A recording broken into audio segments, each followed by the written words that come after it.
Christ endured all that pain and suffering on the cross, right? That was trauma done to his body, okay? He essentially gave up the ghost, which we could think of that as the moment where we fall into the hardest part of that journey. Yeah. But he rose, right? Now this is the part. Okay, 3 days he rose. Yeah. But this is the part right here. And I think there's an emphasis on the rising part, and it should be.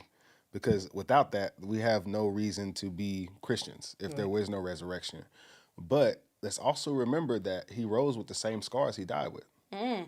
So that means that there was evidence of the trauma battles that he had to go through. So how is that any different than a believer who is going through a healing process?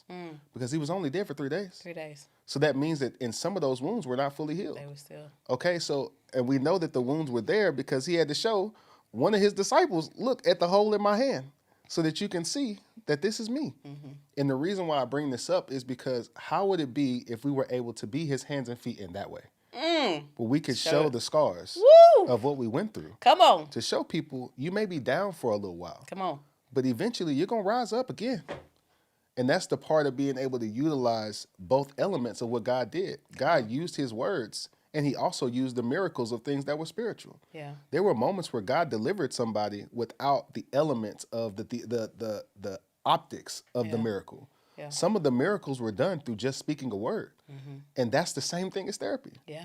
Those are moments where can we allow God to meet us in a place that we would not be comfortable being in? Yes. Can he do that? Can he? And can we see his hands and feet without it having to look a particular way to us? Yeah. Because some of us have to be like Thomas, where we got to see the hole in the hand, where we have to see somebody else's experience with trauma, where we have to see where somebody else has come from. And that's not a bad thing. Yeah. Some people need that. Yeah. And then you have others who are like Mary, who will be waiting for the person to come out.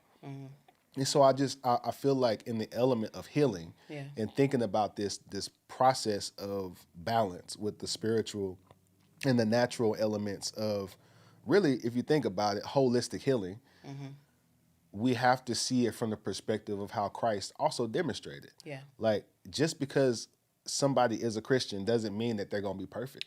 Bingo. Because there's this element that we believe that you're going to go through moments where you're getting beat, and when you come out on the other side, you ain't got not one scar on you. I'm leary of people with no scars. I'm leery of that. Let me see your scar. They always say, let me see your fruit. Okay. Let me see your scar. Let me see your scars. Woo! Let me see where you done healed from.